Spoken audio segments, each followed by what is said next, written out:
Welcome to the WRAL Daily Download. I'm Jack Hagel. A presidential election, a gubernatorial election, and a deadly natural disaster. Each of those and other events spawned an endless stream of misleading rhetoric in 2024. And our fact-checking team was with you along the way, checking claims and setting the record straight. WRAL's PolitiFact North Carolina reporter Paul Specht joins us now to break down the most popular fact checks of what was a very busy year. Paul, welcome back. Very busy indeed. Thank you for having me. Paul, before we dig into these top claims, just remind our listeners what PolitiFact is, what it does, and how it does it. PolitiFact's a national organization based in Florida, and for, 15 years now almost, we've been checking claims made by politicians and government officials and viral claims you see on social media. And we do that using what we call our truthometer. That rates, as Stephen Colbert once put it, the truthiness of something. And it ranges from true to mostly true, which is like, hey, this number's accurate, but here's a little more context you might want, to half true, which is where there's a lot of context missing, mostly false, where there might be an element of truth, but it's mostly inaccurate. And then you have a straight false, where it's not accurate at all, and pants on fire. And we reserve those that are not just false, but are sort of on the absurd end of things. Like even the person making this claim should know that it's not accurate. And how do you come up with those ratings? Well, when we see something that we think is worth fact-checking, our reporters, myself included, go out and do research, and we look for credible sources of information. If something, let's say, is about the healthcare industry, well, we look at what the CDC has had to say and what peer-reviewed medical journals have said, and then we type it all up in an article, and we bring it to our editors, and then 3 editors vote on a rating for each claim. Elections are obviously fertile times for fact-checkers like you. Were there any political themes that stood out to you? Well, one of the top issues that we wrote about was immigration. Obviously, people saw immigration mentioned in a number of campaign ads, the presidential race, and even here in North Carolina, our lawmakers talked about it as well, and some of our Republican legislators referred to North Carolina as a border state and asked Governor Cooper to send National Guard troops down to Texas. He did not do that. But one of our most read fact checks was about whether or not immigrants were straining North Carolina's social safety net. And so I would say that was... And that's because throughout the election, we heard claims about immigrants straining resources such as police and education. Is that right? That's right. And we looked into that as well. And what the state's crime rate, obviously everyone is concerned about their safety. That's routinely one of the top issues that people identify in our WRAL news polls when we ask them, what are your top issues? The economy is number one, and crime is often up there. And this year we had candidates linking crime to immigration. And so that's likely what boosted that up the rankings. And Hurricane Helene was also a major topic of misinformation and led to a number of fact checks on this list. Most read fact checks, I should say. And that was everything from hurricane response to even the minerals that are in the grounds in North Carolina. I was going to say it related to things you can't even come up with. At least I can't come up with them, such as whether or not the hurricane was generated by the government artificially to slam into western North Carolina so that officials could go in and mine for lithium. Of course, that's not true. As well as whether or not photographs were being staged by government officials rather than, happening naturally. Okay, well, let's take a quick break. When we come back, we'll dive into the top fact checks of the year that was. Stick around. Welcome back to the WRAL Daily Download. We're talking with WRAL PolitiFact reporter Paul Specht about the top North Carolina fact checks of this year. Okay, Paul, each year we dig deep into some of the most popular fact checks at the end of the year, as measured by our website metrics, and we break the top ones down. As we mentioned before the break, Hurricane Helene was a common topic this year, and that filtered into the elections, of course. Let's start with some of those. One of them questioned a photo op with Democratic nominee Kamala Harris. It involves supplies for Helene victims. That's right. She visited Charlotte in the days after Helene hit and took pictures with members of North Carolina's National Guard. The claim was that she was pictured by the Associated Press in front of a cargo plane with supplies for victims of Helene. And the claim was that was all staged. They were never going to take them. It was just to benefit her and her presidential campaign. Well, we looked into that. We approached things impartially, just wondering whether it's true or not. I don't know whether it was true, going into it at least. But it turned out that plane was scheduled to leave and take those supplies to victims of Helene. However, after Harris left, they found a problem with the plane. There was some sort of mechanical issue, and so it couldn't take off. And so that day, it did not take those supplies that were in the photo to victims of Helene, but later in the week it did. So those supplies did reach victims of Helene is the point. And Donald Trump also got in the mix. He was saying something about Governor Roy Cooper blocking aid. What did he say there? Yes, he said something about Cooper blocking aid to Helene victims out in western North Carolina, and we asked him what he was referring to. And through multiple channels, we reached out. He never got back to us. And so it appeared as though he was referring to a right-wing website called National File.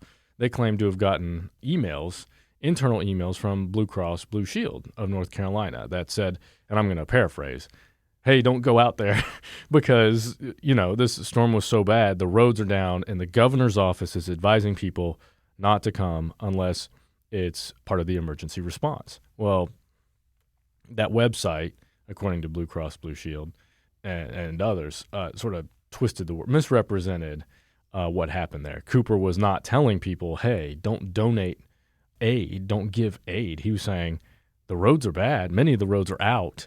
We know now there were over 1,000 landslides out there. So please wait for further notice before you travel out into western North Carolina. You mentioned some of the other Helene checks before the break. Were there others that stood out to you? Yeah, I think there was a theme of FEMA or the government seizing assets or resources or land. We saw that a lot. We saw one where this person said on social media that, hey, if you're a victim of Helene and you go to a shelter, you cannot leave the shelter with your children until you have housing. And if you try to leave the shelter without housing, the government will keep your children. And that is not accurate. I mean, think about it. Otherwise, no one would ever go to a shelter. Because what if your situation falls through? It just doesn't make sense. But that was a constant theme of, hey, we saw these resources were flown out there, but FEMA took them. FEMA's trying to get the lithium. The government's trying to get the lithium in the soil. The government might keep your kids. All of these were untrue. They're even questioning how many people actually died out there, right? That's right, and that's one of our more recent fact checks. Is there have been social media videos where people claimed that the true number of dead victims is being suppressed, but at the time of that check, it had been 103 for weeks, and our state had been looking for more federal relief from the federal government, and it would not benefit our state to suppress those numbers. If you're someone who thinks in terms of conspiracies, just think about that for a second. A state that wants money would not suppress those numbers. Now, Governor Roy Cooper was in the news for other things, not just Helene. He was on the short list for vice president, and along with that came concerns from Democrats around one claim that you had to check involving the lieutenant governor. Tell us about that one. That's right. This one is fascinating to me personally and to a lot of people, evidently. There's something in our state constitution that says when the governor is out of the state, not out of the country, but out of the state, the lieutenant governor becomes the top executive. So that raises concerns if he were to leave the state to go and campaign and so forth, right? Exactly. So when he was on this short list to be Vice President Kamala Harris's running mate, people wondered, can he leave the state? And if it was mostly Democrats, because the lieutenant governor, Mark Robinson, is a Republican. So they feared, okay, if Roy Cooper's on the road, at some rally in Pennsylvania, what is Mark Robinson going to do? What executive orders could he do? And Republicans have a majority in the legislature too, right? That's right. So if they were, say, wanted to pass a law that they knew Roy Cooper would veto because he's a Democrat and it's a Republican-authored law, they could just wait. If Cooper was Harris's running mate, they could wait for him to leave the state, and then Mark Robinson could sign it. Obviously, there would be legal battles over that, and we touched on that in our fact check. That particular check doesn't have a rating because it's so up in the air, but people can go read what our experts we spoke to, what they said about it. Now, as we mentioned before the break, one of the biggest themes from the election was immigration reform. Let's walk through that explainer that you did. Hit the high points for us. There were a lot of claims about immigrants straining social resources. What did you find? Let's go through a couple of them. Well, what I wanted was hard numbers, not just rhetoric, but is there a way, let's say you were someone who believes that immigrants are straining North Carolina's social services. What could you point to? We didn't get much in terms of hard numbers from the people making these claims. So let's take the Greensboro immigration facility, for instance. That was something that was built and prepared to house minors that were found and came across our border, specifically teenagers. And there were a lot of concerns that that people who were there would be able to go out into the city. That's not the case. That people who were there would, go get food down the street or park their cars, and they would all be in that facility. In fact, that facility even had health services. So we talked about how that facility was set up in terms of the rest of the state and what your tax dollars are paying for. We looked at, okay, are they taking up a disproportionate number of Medicaid claims? The answer was no. Are they applying for a disproportionate number of unemployment checks? The answer was no. And it's been low in terms of non-citizens for years. Certain non-citizens qualify for unemployment, but that number is somewhere between 2% and 4%. And so those are sort of the things that we looked at, hard numbers that the government that documents in terms of how non-citizens interact with our state and use taxpayer dollars. And break down crime for us one more time. Well, none of the state agencies track crimes committed by undocumented immigrants. They just don't. And so we had to look at the state's overall crime rate and then talk to experts about that. Well, crime has been trending down since the pandemic. People we spoke to said they're not seeing any sort of evidence of a migrant-driven surge in crime. Were there other claims that stood out to you that maybe didn't make this list this year? Well, this list is mostly about North Carolina and things that have happened here, claims that were made here. One trend that I noticed in our metrics was that national fact checks that we put on our website that compared Trump to President Biden did really well, too. Lots of people want an apples-to-apples comparison of one candidate to another. And I know, obviously, President Biden dropped out, ended his candidacy, but they shot up the list. People want to see those comparisons. Now, as we look into the future, what are you going to be looking for in 2025? Well, obviously, we're coming out of an election year where there are lots of claims made on social media and in campaign ads about people, about candidates, like what someone did or did not do. That'll probably fade away a little bit, and we'll focus on the topics because you have these people who were just elected coming into office and saying, we want to solve this problem or that problem, whether it's immigration or crime or you name it.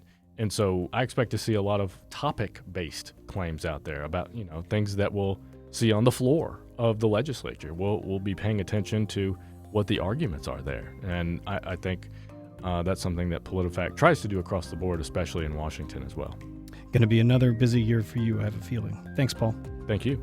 That's WRAL PolitiFact reporter Paul Specht. For his roundup of some of the year's most popular North Carolina fact checks, go to the PolitiFact section of WRAL.com. I'm Jack Hagel. Thanks for joining us, and thanks for listening to the WRAL Daily Download and for making us part of your morning routine. Another great way to get WRAL news is the Morning Briefing newsletter. It's a daily email with Triangle news, events, and headlines to help you get ready for the day. Sign up at WRAL.com/newsletter.